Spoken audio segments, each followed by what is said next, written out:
Todo mundo já sabe que praticar esportes é um fator essencial para a saúde. Hoje a gente está falando de saúde, né? Falamos de nutrição de precisão agora há pouco, agora a gente vai falar de atividade física.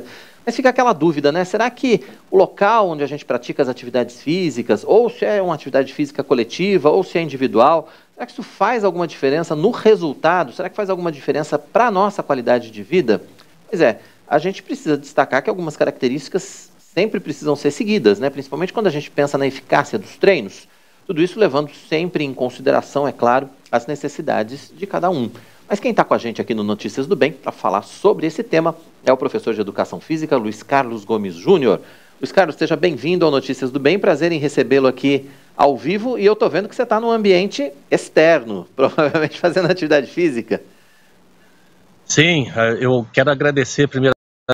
Realmente, a gente veio aqui, eu procurei um espaço aqui que desse uma visão de natureza, porque atualmente a atividade física voltada para a natureza vem trazendo um destaque especial em termos de benefício para a saúde da população. A gente tem essa discussão e esse debate sobre o que fazer. Sedentarismo mata. Sedentarismo é o que a gente tem para corrigir em termos de população. Então, esse debate entre e academia é algo muito importante para a gente poder tentar ver o quanto nós conseguimos mobilizar as pessoas em prol de manutenção de uma atividade física e de um combate ao sedentarismo. Quer dizer, a gente parte do pressuposto, a gente parte da certeza de que, assim, como você disse, né, sedentarismo, não. Agora, entre atividade física coletiva, entre praticar um esporte, jogar vôlei, enfim, bater uma bola no fim de semana, ou optar por uma série de exercícios na academia, o que a gente tem que levar em consideração? É muito importante a gente parar para pensar o seguinte: existe um perfil de cada pessoa. Tem pessoas que são estritamente individuais e tem pessoas que são mais de grupo. Vocês estão mostrando uma imagem que é uma atividade de grupo fazendo um exercício localizado, ou o esporte coletivo, que é uma coisa que a gente defende bastante. É sempre mais interessante. Em que sentido? São diferentes, mas as pessoas convivem em grupo. Então, todo esporte coletivo, ele tem essa tendência de você demandar não de uma pessoa, não em coletivo você tem uma pessoa, mas você tem o trabalho em grupo. A gente, conforme foi muito bem abordado, a gente tem, assim, esses 2 anos que se passaram, que nós conseguimos avançar contra uma pandemia, a necessidade do ser humano de viver em grupo. E o esporte coletivo, ele traz esse benefício, ele traz o benefício orgânico, mas também traz esse benefício de saber lidar com as pessoas diferentes, lidar com pessoas que têm potenciais diferentes, condicionamento físico diferente, e também a satisfação que você tem quando você faz uma atividade e tem no espelho ou na resposta o sorriso de alguém. Quando mostra a academia é um espaço sim, só que nem todos têm acesso a essa academia. Tá certo. Agora, professor, quando a gente leva em consideração a faixa etária também, tem que se levar em consideração essa questão do esporte coletivo ou da academia? Por exemplo, para as crianças a gente pensa mais no esporte coletivo mesmo, né? Assim, a criançada numa academia meio que não funciona muito. Para os mais velhos também o esporte coletivo ajuda porque integra. Como é que a gente faz essa avaliação? Sim, isso é muito comum. Você falou, a sua última palavra foi primordial, avaliação. É fundamental que qualquer pessoa que queira fazer uma atividade numa academia, qualquer pessoa que queira fazer uma atividade de esporte coletivo, passe por um processo de avaliação, e essa pessoa, quem faz, é o profissional de no nível da academia, seja no nível do esporte coletivo. Essa avaliação ela é fundamental para me saber quem é a pessoa que está praticando. Porque eu posso falar, vamos correr. Correr pode ser bom para mim, mas pode não ser bom para o outro. Saltar pode ser bom para mim, bom para o outro. Essa pessoa que está fazendo um leg press aí pode estar com o joelho bem avaliado ou não. Então, o coletivo ou o trabalho individual precisa de avaliação. E essa avaliação, quem faz é o profissional de educação física, que ele tem condições de avaliar o quanto cada um pode alcançar. E na questão da idade, conforme você citou, é muito comum a gente ter entre os mais velhos, entre aspas, a pelada acima dos 50, acima dos 40, onde aumenta o risco de alguns problemas cardíacos, com doenças crônicas, mas favorece também a movimentação. E o mesmo acontece com o voleibol, com um grupo de pessoas que trabalham em determinados locais e que tem um dia de lazer através do esporte coletivo, que também traz muito benefício. Com certeza, o importante é a gente não ficar parado, né? E para o corpo, professor, existe alguma diferença quando a gente pensa em esporte coletivo ou em academia, ou qualquer uma das atividades pode nos ajudar, pode nos favorecer? Alguma é melhor que a outra? A gente pode dizer isso ou não? Falar em termos de ser melhor, não. Falar em termos de ser adequado ao seu perfil.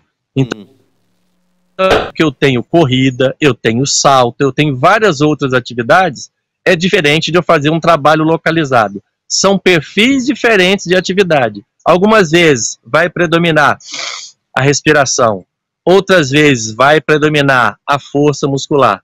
Essa diferenciação precisa ser avaliada, ver qual é o interesse da pessoa que vai fazer uma atividade e como ela pode fazer para poder melhorar o seu perfil naquela específica.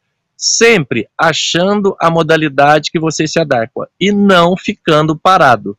O ficar parado que é uma das grandes causas que a gente tem de uma série de doenças. Então, pessoas, quanto mais ativas forem, melhor vai ser, seja na academia, seja no esporte coletivo, alternativa para ter uma melhor manutenção do padrão de saúde. Tá certo. O senhor falou de adequação, né? E tem uma questão de afinidade também com alguma atividade física, por exemplo, olha, eu gosto muito de vôlei, por exemplo, ou eu gosto muito de fazer esteira, ou eu gosto muito de correr no parque. Também precisa ser levado em consideração pelo profissional na hora que vai fazer o atendimento também do seu cliente, né? Perfeitamente. Eu tenho pessoas com perfil, eu tenho características do tipo que você citou, a faixa etária, e eu tenho pessoas mais novas que têm que ter a chance e a oportunidade de vivenciar o maior número de atividades para identificar aquela que ela se identifica. As pessoas mais adultas e mais avançando para a idade, para a condição de idoso, já tem um perfil, já vivenciou muita coisa, então ela já tem a sua preferência muito bem definida. Já o mais novo, não. O mais novo precisa experimentar essas atividades para ver a que melhor se adequa.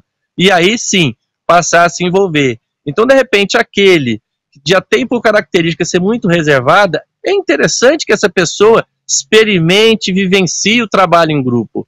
O ser humano nasceu para viver em sociedade, então adequar essa atividade física ou esse exercício para aquilo que ela precisa fazer e adequando para ela tirar o melhor proveito disso, seja no individual, seja no coletivo. Agora, professor, alguma atividade física pode ser feita sem acompanhamento? Porque, pelo menos a caminhada, por exemplo, se eu resolver começar a caminhar, por exemplo, um sedentário absoluto, aí eu resolvo começar a caminhar, pelo menos. Isso eu posso fazer por conta própria ou é sempre bom a gente ter orientação de um profissional de educação física primeiro e passar por um médico, inclusive, né, para fazer uma bateria de exames? Isso é fundamental. Eu costumo citar para alunos meus, andar é bom? É. Para quem, em que condições, em que temperatura, em que piso. Atividade física a gente faz desde o momento que a gente nasce até o momento que a gente vai morrer.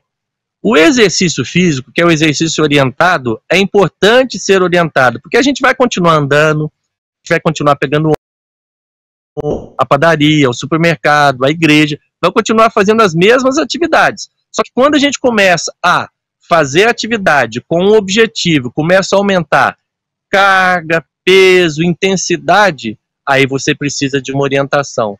Por isso que eu digo, pode ser bom para mim e não ser bom para você, pode ser bom para você e não ser bom para mim. Eu preciso dosar o nível que faço.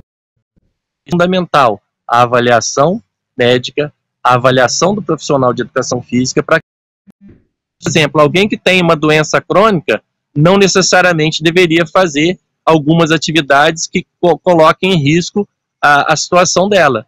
E isso é difícil as pessoas entenderem, porque, de certa forma, em determinados momentos, todo mundo entende de tudo, mas algumas vezes se coloca em risco. E se colocar em risco é algo complicado. Então, para isso, eu preciso ter uma avaliação bem feita, uma adequação daquilo que eu preciso, do tipo de exercício que eu posso e devo fazer. Verdade, até porque agora, por exemplo, tá meio que, a gente pode dizer isso, né, professor, tá meio que na moda correr, né? Todo mundo tá correndo, tá todo mundo saindo correndo por aí, e às vezes sai correndo de maneira aleatória, né? Quer dizer, não fez nenhuma preparação, não sabe se pode ou se não pode, não conhece os impactos, isso pode fazer o efeito reverso, né? Pode fazer mal, inclusive. Isso que você falou é importante, porque assim, a gente vê muita gente correndo, vê grupos de corrida, corredores de rua, só que quando eu corro, eu tenho que pensar em joelho e tornozelo. Vou me enquadrar numa situação de 1,50 m, 90 kg. Se eu começar a correr, eu vou ter sério desgaste. Você ter sério risco de corrida. Então, com uma avaliação, eu sei que eu tenho que começar devagar. Talvez eu não vá correr agora, talvez eu vá para a água, talvez eu vá para atividade na bicicleta, mas para depois chegar a correr. Não é simplesmente correr. Será que meu tênis é adequado? Será que a diabetes está controlada?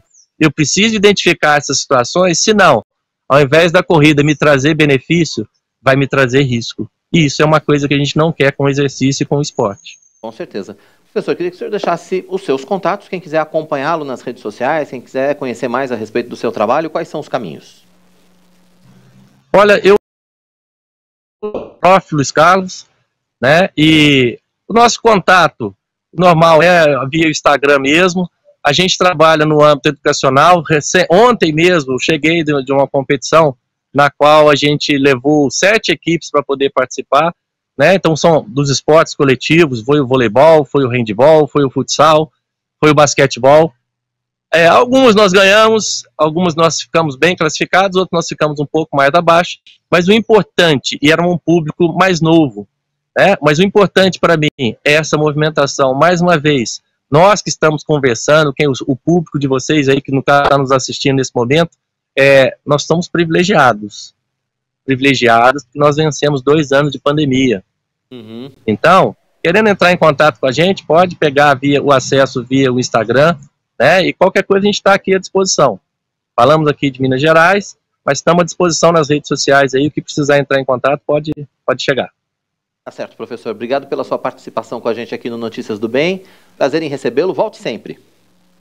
Muito obrigado, parabéns pelo trabalho de vocês e um abraço aí para todo o público que acompanha o trabalho de vocês.